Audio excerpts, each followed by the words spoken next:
really the companies that are really going to have the advantage moving forward in the future are the ones that are building on Bitcoin today, that are real Bitcoin companies. And so I know you've been super focused on this. And I guess kind of what I was thinking is, like I said, human beings are horrible at knowing the future, because all we can do is imagine a better version of what we have today. So we have cars, well, flying cars. When the internet came out, like, well, we can send electronic messages and online message boards. And so it's hard to kind of imagine that. And so what we do is we try to relate it to something we know. So Bitcoin is like digital cash. Sure. It's like digital gold.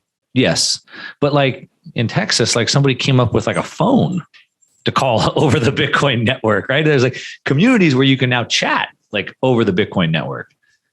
Yeah. Well, this is, I've actually got, I wrote up like 5 stages of Bitcoin's development. I should probably turn this into an article at some stage, but I just quickly took some notes down before we started.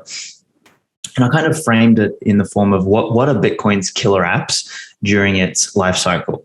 And, if you look at the original killer app for Bitcoin was Silk Road.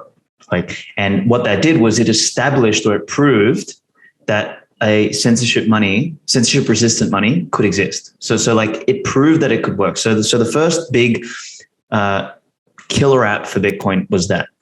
And I mean, people had talked about these kind of marketplaces, but nobody would have guessed that you could create a freaking online drugstore, right? So like that blew people's mind. That was the first killer app. Then the second killer app was trading platforms like exchanges and stuff like that. And what that did was that was sort of part of Bitcoin's evolution then from, hey, we've got something here, let's prove it works. So it was establishing Bitcoin as effectively a collectible or a commodity. So it established the market price. And that's sort of the era that we're kind of in the tail end of. And if we think about, where the next era of Bitcoin killer apps is going to be, I think that is going to be as Bitcoin as pristine collateral, like as perfect collateral. Because if you look at why countries or jurisdictions like America, Canada, UK, Australia, New Zealand, and everything prospered over the last 100 years, is because they had very strong private property rights. Yes. And against that private property, fundamentally in the form of real estate, but sometimes in other equities, they were able to draw dollars to either enhance their lifestyle or compound their wealth. Mm-hmm. And as a result, wealth was able to be built.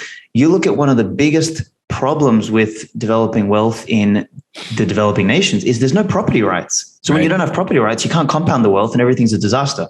Yep. So if you think about really what Bitcoin represents now in this next stage of its evolution, like if you remember Murad's old graph, sort of collectible store value, blah, blah, blah, it's kind of moving now into being this, this quote unquote stable store of value, which I would better categorize as like pristine property, like property whose rights are not dependent upon the promise of an institution or a state, but on math, that is globally available and accessible to anybody, anywhere, in any form. Now, what that is going to do to like credit markets and wealth compounding, people are absolutely yet to imagine. Like we are very early on that piece. So that's sort of like Silk Road, trading, now the credit market piece. Then sort of let me recap for everybody who's not following along, because that's a lot to cover real quick. So to your point, the way the wealthy get rich and the way they build wealth is they buy trophy assets, they buy scarce assets, and they never sell them. Right. So, as you said, right, all this wealth was built in the West and, Europe and Canada and America. They own those assets. They own the land, like where I'm from in Southern California. In Orange County, some of the most expensive real estate probably in the world. One family owned most of the ranch land, the Irvine family, and they've been, even now today, hundreds of years later, breaking it down and selling chunks of it and just massive wealth. But they've owned that for generations, and so own that scarce property. But to your point, and you own those scarce assets, you never sell them, but then you leverage against those assets. And so you would do that, you'd borrow against it or whatever. But real estate, borrowing against it, it's big, It's cumbersome. I can't move it with me. I'm currently buying a land down in Mexico, and the title is very cloudy. They don't know who owns it. There's all these different claims against it, right? Obviously, it's a little bit better in America. But so you have those problems. I can't move it with me. So I think to your point, it's more pristine. In Mexico, it's not very pristine. There's a lot of claims on it. I can move with me. But then the other problem is like with real estate, getting leveraging it, borrowing money against it. It's possible. It's done. I've done it, but it's not easy. It can take months and months and months to do something like that. And only if you qualify, and then there's all these different terms. So it works.